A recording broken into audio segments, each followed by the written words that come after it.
കുഞ്ഞി, അമ്മേ. മകനെ, നീ പിന്തിരിഞ്ഞു വന്നോ?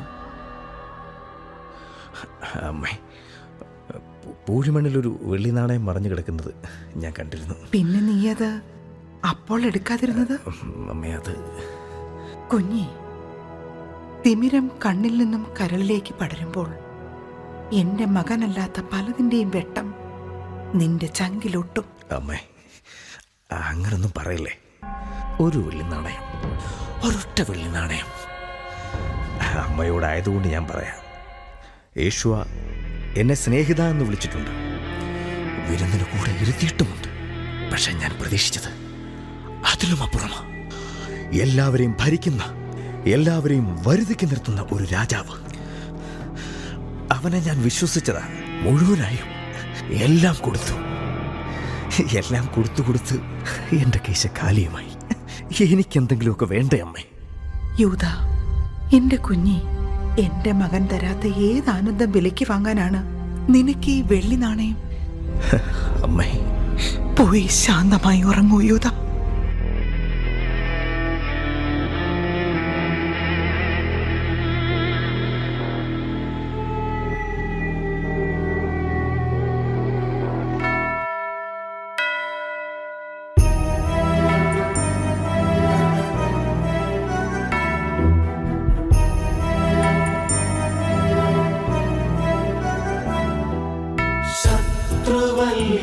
എന്നെ നിന്ദിക്കുന്നത് ആയിരുന്നെങ്കിൽ സഹിക്കാം. എതിരാളിയല്ലെന്നെ എതിർക്കുന്നതിന്ന് ആണെങ്കിൽ ഓടി മറഞ്ഞേനെ. ഇവയെല്ലാം എന്നോട് ചെയ്തത് എന്റെ ചങ്ങാതിയും ഒറ്റ സ്നേഹിതനുമാ. നമ്മൾ ഒരുമിച്ചാ ദേവാലയത്തിൽ, നമ്മൾ ഒരുമിച്ചാ ദേവാലയത്തിൽ ഒരുപാട് പങ്കുവച്ചിരുന്നു. ഒരു പാത്രത്തിൽ കൈയിട്ടു ഭക്ഷിച്ച് ഒരു ഹൃദയം പോലന്നു നിന്നു, ഒരു ഹൃദയം പോലന്നു നിന്നു. നീ തന്നിതു ചെയ്തു, നീ തന്നിതു ചെയ്തു, നീ തന്നിതു ചെയ്തു.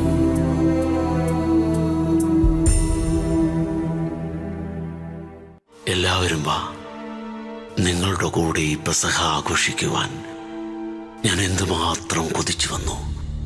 സ്വർഗരാജ്യത്തിൽ ഇനി ഒരുമിക്കുന്നത് വരെ വീഞ്ഞിന്റെ പാത്രത്തിൽ എന്റെ വിരൽ തൊടുകയില്ല. സ്വർഗത്തിൽ നാം ഇനി ചേരും വരെയും വീഞ്ഞിന്റെ മധുരം ഞാൻ നുകരില്ല പ്രിയരേ. ഇതു നിങ്ങളോടുള്ള സ്നേഹം, ഇതു നിങ്ങളോടുള്ള സ്നേഹം. നിങ്ങളെ പിരിയുന്ന കാര്യം മരണം പോലൊരു കാര്യമല്ലോ.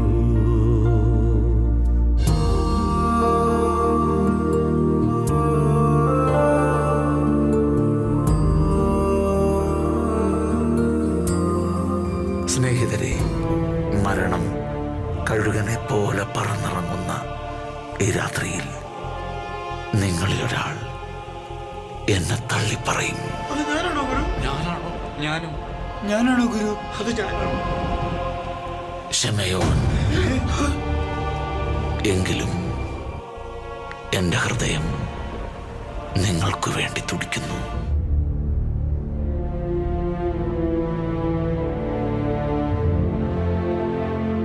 ഇതാ, ഇത് അപ്പമല്ല, എൻ്റെ ശരീരമാകുന്നു. വാങ്ങി ഭക്ഷിക്കുവിൻ.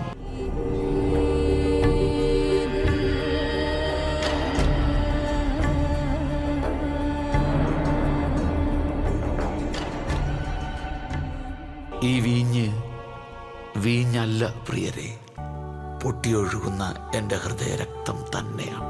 ഇതിൽ നിന്നും വാങ്ങി പാനം ചെയ്യുവിൻ.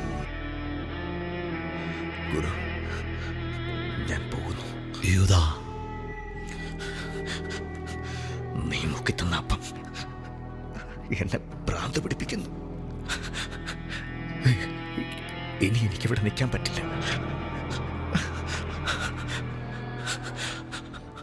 യൂദാ, നീ ചെയ്യാൻ ഉറപ്പിച്ചത് ശാന്തമായി ചെയ്തുകൊള്ളൂ. പക്ഷെ അപ്പോഴും ഞാൻ നിനക്ക് വേണ്ടി ചെയ്തതൊക്കെ നിന്റെ ചങ്കിൽ ഉണ്ടാവട്ടെ. ഒരു കാര്യം, നിങ്ങൾ നിങ്ങളെ തന്നെ നോക്കിയാൽ അന്ത്യം വരെ നിങ്ങൾ ഭിന്നിക്കും. മറിച്ച് എൻ്റെ നാമത്തെ നോക്കിയാൽ നിങ്ങളെന്നും ഒന്നിക്കും. ഒരു തൊഴുത്തും ഒരിടയനുമാകണം. ഭിന്നതകളുടെ പിന്നിൽ മറഞ്ഞിരിക്കുന്ന സാത്താനെ കാണാതെ പോകരുത്. മാപ്പ് പറഞ്ഞു തീർക്കാനാവാത്തതൊന്നും നിങ്ങളുടെ ഇടയിൽ ഉണ്ടാകരുത്.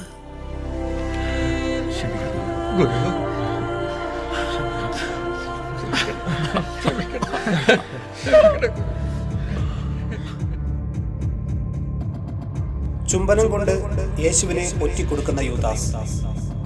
യേശുവിനെ വധശിക്ഷയ്ക്ക് വിധിക്കപ്പെട്ടു എന്നറിഞ്ഞ് പശ്ചാത്തപിക്കുന്നു. ഈ വെള്ളി നാണയങ്ങൾ എന്റെ കയ്യിലിരുന്ന് തീകനലുകൾ പോലെ ചുട്ടുപൊള്ളുന്നു. ദയവായി ഇത് തിരിച്ചെടുത്താലും. ഇത് നിന്റെ അത്യാഗ്രഹത്തിനും ആസക്തിക്കുമുള്ള പ്രതിഫലം. അത് നിനക്കു മാത്രം സ്വന്തം. വേണ്ട, എനിക്കിത് വേണ്ട. ഞാൻ പാപം ചെയ്തിരിക്കുന്നു. ആരിവിടെ? ഇതിനെ ദേവാലയത്തിൽ നിന്നും പുറത്താക്കൂ.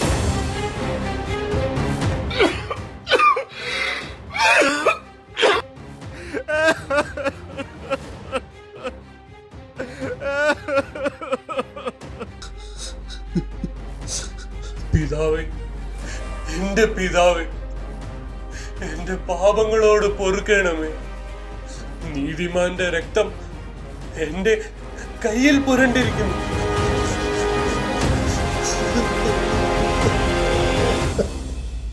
മുപ്പത് വെള്ളിക്കാശ് ദൈവപുത്രനെ ഒറ്റിക്കൊടുത്തവൻ പാപി. ഇല്ല, ഇല്ല. ഈ പാപം നിന്റെ തലമുറകളും അനുഭവിക്കും. അരുത്, അരുത്.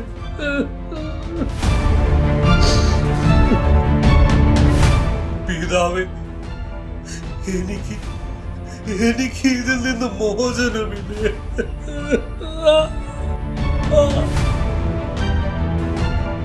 പാപത്തിന്റെ ശമ്പളം മരണം.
ദൈവത്തോട് ഏറ്റവും ചേർന്ന് നിന്നയാളാണ് ദാവീദ്. ദൈവം തോളോട് ചേർത്ത് നിർത്തിയവൻ. പക്ഷേ ഒരു തവണ ദാവീദ് ദൈവഹിതത്തിന് വിപരീതമായി തിന്മ പ്രവർത്തിച്ചു. പഴയ നിയമത്തിൻ്റെ ഏടുകളിൽ നിന്നും ഹൃദയസ്പർശിയായ സംഭവകഥ ഞങ്ങൾ നിങ്ങൾക്കായി അവതരിപ്പിക്കുന്നു. ദാവീദിന്റെ അനുതാപം.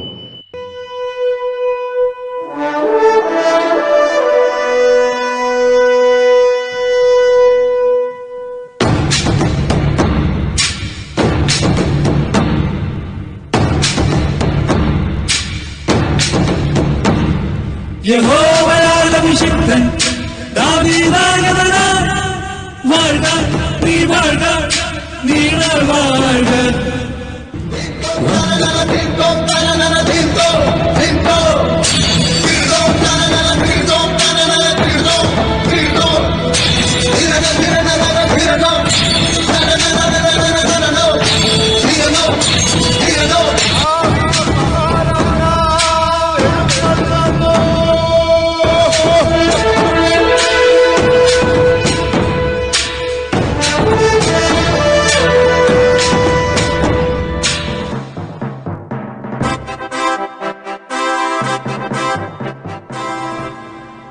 ഹമാസ, എന്താണ് പ്രഭു? യുദ്ധമുഖത്തു നിന്നും എന്തൊക്കെയുണ്ട് വാർത്തകൾ? അമോര്യരും സിറിയൻ സേനയും നമ്മുടെ സൈന്യത്തിന്റെ ഇരുവശങ്ങളിലുമായി നിലയുറപ്പിച്ചിരിക്കുകയാണ് പ്രഭു. ശക്തനും തന്ത്രശാലിയുമായ സൈന്യാധിപൻ യോവാബുള്ളപ്പോൾ അവിടുന്ന് എന്തിനു ഭയപ്പെടണം? ഭയമോ? നമുക്കോ? നമ്മുടെ മുമ്പിൽ നമ്മെ നയിക്കാൻ ഇസ്രായേലിന്റെ ദൈവമായ യഹോവയുണ്ട്. പ്രഭോ, യുദ്ധമുഖത്തു നിന്നും യോവാബ് സന്ദേശം അയച്ചിരിക്കുന്നു. ഇരുഭാഗം ശത്രു സൈന്യങ്ങളെയും കീഴടക്കി നമ്മുടെ സൈന്യം വിജയം വരിച്ചിരിക്കുന്നു മഹാരാജാവേ. സർവശക്തനായ ദൈവം നമ്മോടൊത്തുള്ളപ്പോൾ ഇസ്രായേലേ, നിനക്ക് പരാജയമില്ല. ഈ വിജയം നമ്മുടെ നാടെങ്ങും ആഘോഷിക്കട്ടെ.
പ്രഭോ, നാഥാൻ പ്രവാചകൻ അങ്ങയെ സന്ദർശിക്കാൻ എത്തിയിരിക്കുന്നു.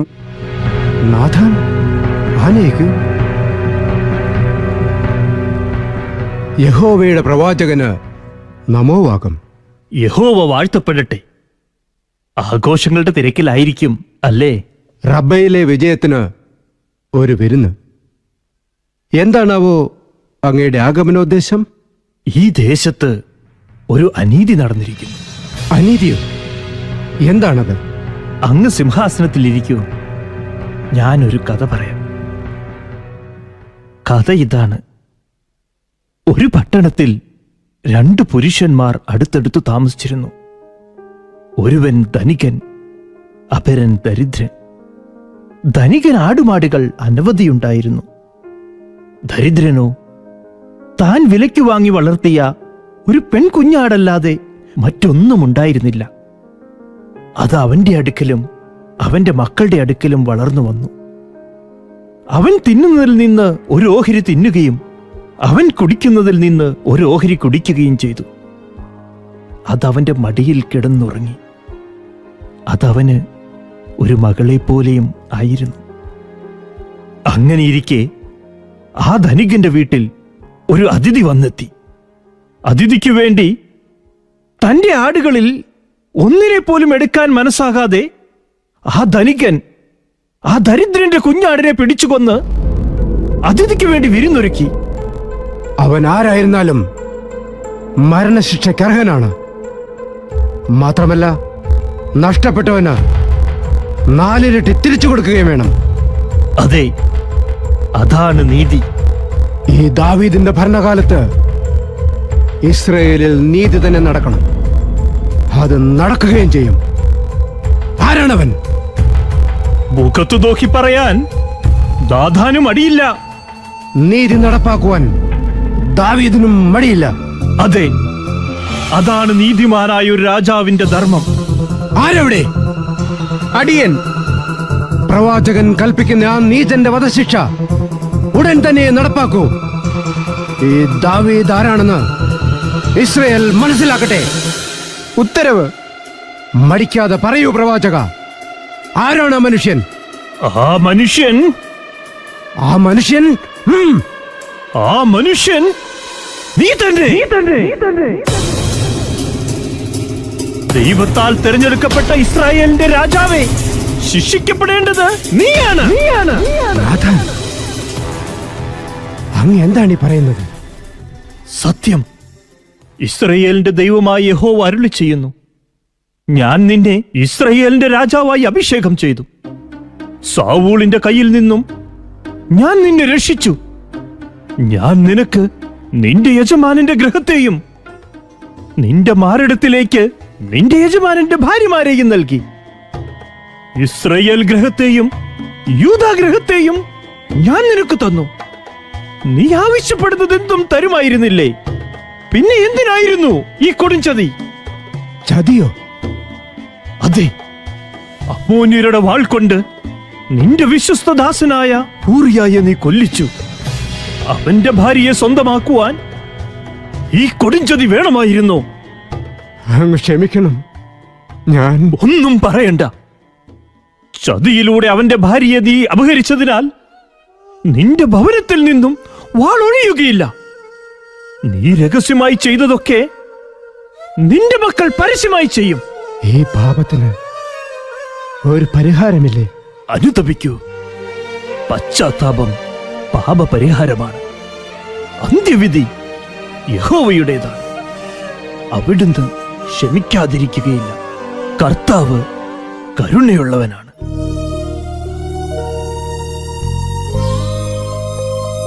എന്റെ ദൈവമേ, വെറും ഒരിടയ ചെറുക്കനായിരുന്ന എന്നെ നീ പുൽമേട്ടിൽ നിന്നും കൊട്ടാരത്തിലേക്ക് വഴി നടത്തി ഇസ്രയേലിന്റെ മുഴുവൻ രാജാവാക്കി. അധികാരവും ബലവും എന്നെ ഗർഭിഷ്ഠനാക്കി, അന്ധനാക്കി. യഹോവേ, ഞാൻ ചെയ്ത പാപങ്ങൾക്ക് മാപ്പ് ചോദിക്കുന്നു. പാപക്കറകൾ കൊണ്ട് മലിനമായ എന്റെ കൈകളും മനസ്സും അങ്ങ് ശുദ്ധീകരിക്കണമേ. ഈ സിംഹാസനവും കിരീടവും ഞാൻ ഉപേക്ഷിക്കാം. പക്ഷെ അങ്ങയുടെ പരിശുദ്ധാത്മാവിനെ എന്നിൽ നിന്നും എടുത്തു കളയരുത്. അങ്ങയുടെ സന്നിധിയിൽ നിന്നും എന്നെ തള്ളിക്കളയരുത് കർത്താവേ, തള്ളിക്കളയരുത്.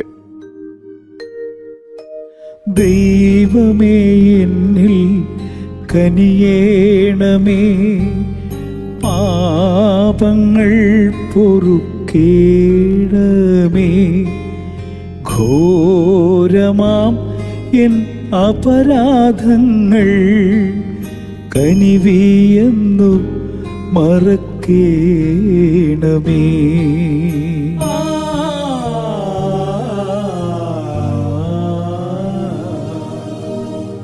അധികാരത്തിന്റെ ഔന്നത്യങ്ങളിലായിരുന്നിട്ടും ദാവീദിന് അനുതപിക്കാൻ മറ്റൊന്നും ആലോചിക്കേണ്ടി വന്നില്ല. പക്ഷേ ഇന്ന് സ്വന്തം തെറ്റുകളുടെ ആഴങ്ങൾ പോലും ചിന്തിക്കാതെ പാപത്തിന്റെ കൈകളിൽ നീന്തുന്ന മനുഷ്യ, അനുതപിക്കൂ. പശ്ചാത്തപിക്കുന്ന പാപിയെ ദൈവം കൈവിടുകയില്ല.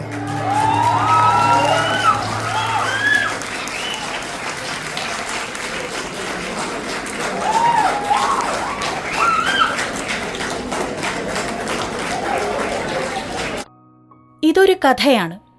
എന്നാൽ വെറും ഒരു കഥ മാത്രമാണോ? ഇതുതന്നെയല്ലേ അന്ന് ഗാഗുൽത്തായിലും നടന്നത്? കാലങ്ങളും കഥാപാത്രങ്ങളും മാറിയേക്കാം. ഒരുപക്ഷെ അതിൻ്റെ സങ്കീർണതയ്ക്ക് ഏറ്റക്കുറച്ചിലുകൾ വന്നേക്കാം. എന്നിരുന്നാലും കഥ ഒന്ന് തന്നെ. എങ്കിൽ ഇതാരാണ്? അവൻ തന്നെയോ അതോ അവന്റെ ശിഷ്യരിൽ ഒരുവനോ?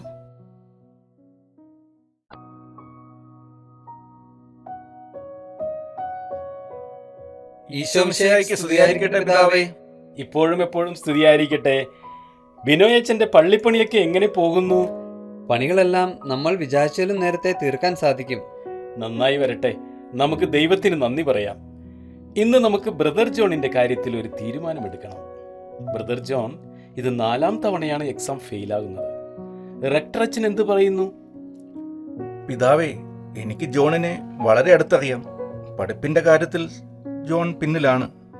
അത് അയാൾ പഠിക്കാഞ്ഞിട്ടല്ല, പഠിക്കുന്നത് ഓർമ്മ നിൽക്കാഞ്ഞിട്ടാണ്. പഠനത്തിൽ പിന്നിലാണെങ്കിലും പ്രാർത്ഥനയിൽ അവൻ ഒന്നാമനാണ്. വളരെ ശാന്തനും ദൈവത്തിൽ അടിയുറച്ച വിശ്വാസമുള്ള ഒരു യുവാവാണ്. പിതാവേ, എൻ്റെ ഒരു അഭിപ്രായം പറഞ്ഞോട്ടെ.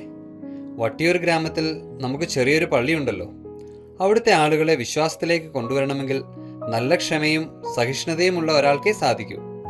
ഈ ബ്രദർ ജോൺ എന്തെങ്കിലും ഒരു വൈദികനാവുകയാണെങ്കിൽ നമുക്ക് അയാളെ അവിടേക്ക് അയക്കാം. എങ്കിൽ ശരി, ഞാൻ ആലോചിച്ച് ഉചിതമായ തീരുമാനം നിങ്ങളെ അറിയിക്കാം. പ്രാർത്ഥന മാത്രം കൈമുതലായുള്ള ജോണച്ചൻ ദൈവേച്ഛയാൽ വട്ടിയൂർ ഗ്രാമത്തിലെ പുതിയ വികാരിയച്ഛനായി എത്തുന്നു.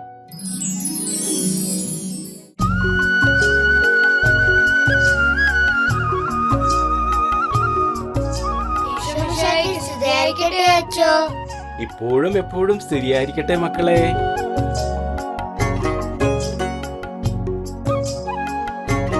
ഈശോമിശിഹായ്ക്ക് സ്തുതിയായിരിക്കട്ടെ അച്ചോ. ഇപ്പോഴും എപ്പോഴും സ്തുതിയായിരിക്കട്ടെ. അച്ഛൻ ഇവിടെ പുതിയതാണോ? അതെ അമ്മച്ചി, ഞാൻ ഈ ഇടവകയിലെ പുതിയ വികാരിച്ചനാണ്. അതെയോ? ഇത് എന്നാ അച്ചോ ഈ കുടയിൽ എഴുതി വെച്ചിരിക്കുന്നേ? ഇത് എൻ്റെ അപ്പൻ്റെ കുടയാ. അപ്പൻ എപ്പോഴും പറയുമായിരുന്നു, ഈശോ നിന്നെ സ്നേഹിക്കുന്നു എന്ന്. ഈശോയെ അറിയുന്ന നമ്മൾ മറ്റുള്ളവരോടും ഇത് തന്നെയല്ലേ പറയേണ്ടത്? മോൻ പറഞ്ഞത് ശരിയാ. നമ്മൾ മറ്റുള്ളവരോട് പറയേണ്ട ഒരു വലിയ കാര്യമാണിത്. വേറൊരു കാര്യം കൂടിയുണ്ട്. എൻ്റെ അവസാന യാത്രയിലും ഈ കുട പിടിച്ച് ആരെങ്കിലും എനിക്ക് മുന്നിൽ നടക്കണം. അങ്ങനെ എൻ്റെ അവസാനം വരെയും എനിക്ക് ലോകത്തോട് പറയണം, ഈശോ നിന്നെ സ്നേഹിക്കുന്നു എന്ന്. നല്ല കാര്യം, നല്ല കാര്യം. എങ്കിൽ ശരി അച്ചോ, ഞാൻ അങ്ങോട്ട് ചെല്ലട്ടെ. ശരി അമ്മച്ചി, നമുക്ക് പള്ളിയിൽ വെച്ച് കാണാം. പള്ളിയിലൊന്നും ആരും കാണത്തില്ലച്ചോ. അതെന്താ അമ്മച്ചി? അതങ്ങനാ. എങ്കിൽ ശരി, നമുക്ക് പിന്നെ കാണാം.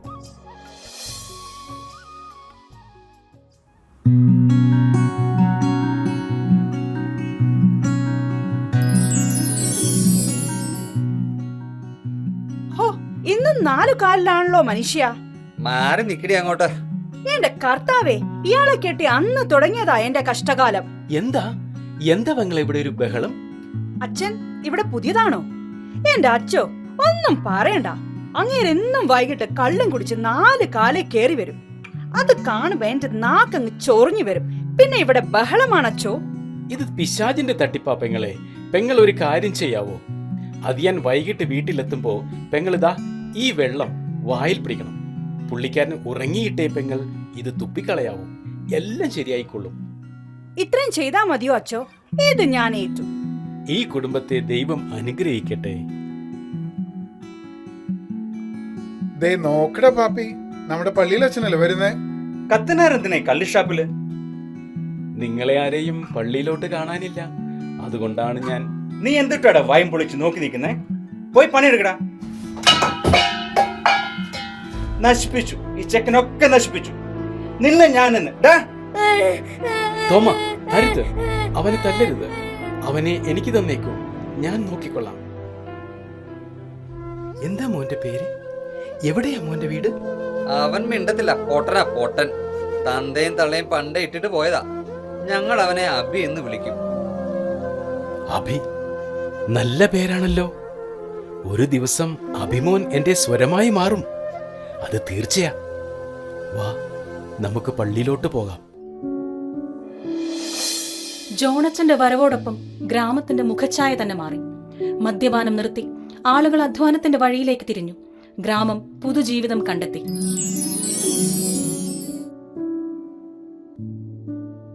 അച്ചോ അച്ചോ ഒന്ന് നിക്കണേ. എന്താ പെങ്ങളെ? നന്ദി അച്ചോ. അച്ഛൻ അന്ന് തന്ന വെള്ളം അത് ഞാൻ വരുമ്പോഴത്തേക്ക് ഞാനതെടുത്തങ്ങ് വായിൽ പിടിക്കും. എന്തൊരത്ഭുതം! ഇപ്പൊ എന്റെ വീട്ടിൽ ഒരു ബഹളവും ഇല്ല. അങ്ങേരിപ്പം നേരാവണ്ണം പണിക്കും പോയി തുടങ്ങി. അതെയോ, ദൈവനാമത്തിന് മഹത്വമുണ്ടാകട്ടെ. ഒരുത്തിനെ ഇങ്ങോട്ട് കാണാനില്ലല്ലോ. ഒക്കെ പുണ്യാളന്മാരായോ?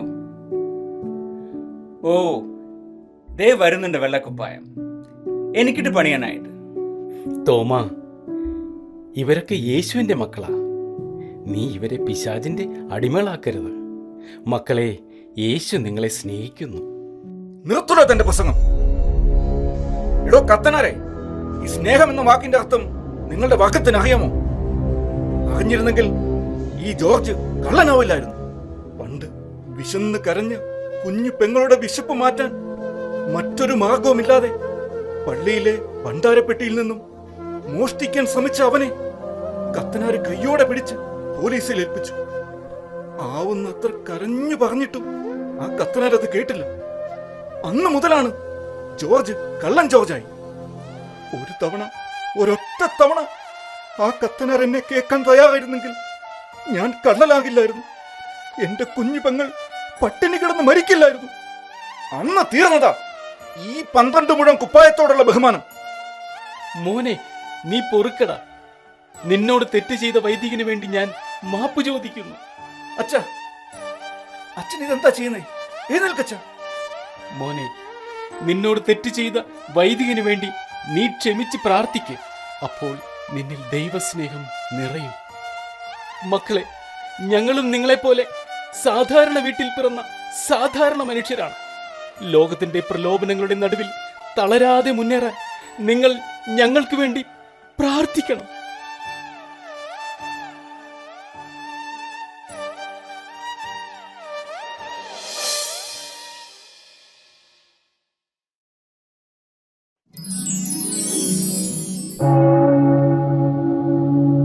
അമ്മേ, മാതാവേ, തോമയെ മാനസാന്തരപ്പെടുത്തണമേ. അച്ഛോ ഓടിവാ. എന്താ ജോർജ്, എന്തു പറ്റി? അവിടെ തോമയുടെ കള്ളുഷാപ്പിൽ വലിയ അടി നടക്കുന്നു. അച്ഛ വേഗം വാ.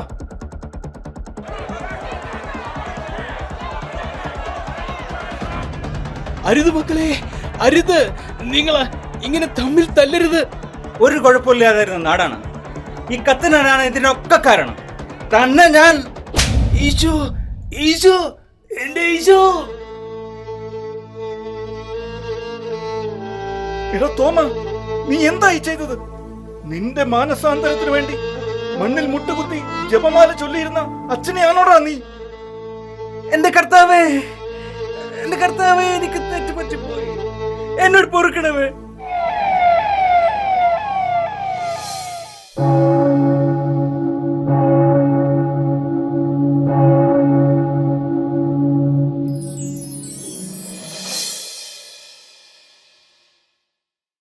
ഒടുവിലെ യാത്രയ്ക്കായിന്ന് പ്രിയജനമേ ഞാൻ പോകുന്നു. മെഴുതിരിയേന്തും മാലാഖ മരണരഥത്തിൽ വന്നെത്തി. മോനെ, മോന്റെ പ്രിയപ്പെട്ട കുടയും പിടിച്ച് അമ്മച്ചി മുന്നിൽ തന്നെ ഉണ്ടോ. മോന്റെ അവസാനത്തെ വചന പ്രഘോഷണം. മെഴുതിരിയേന്തും മാലാഖ മരണരഥത്തിൽ വന്നെത്തി. പരിമിതമാമീ ലോകത്തിൽ കടമകളെല്ലാം തീരുന്നേ. പരമപിതാവിൻ ചാരത്ത് പുതിയൊരിടം ഞാൻ തേടുന്നേ.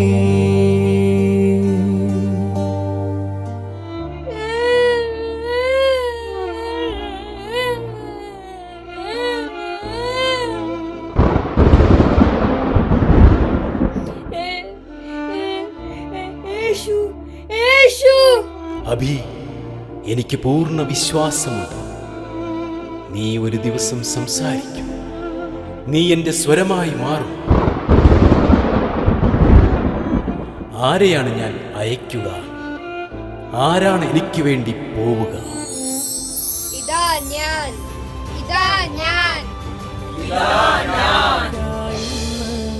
പ്രിയ പ്രിയജനമേ ഞാൻ പോകുന്നു, മെഴുതിരിയേന്തും മാലാഖ മരണരഥത്തിൽ വന്നെത്തി.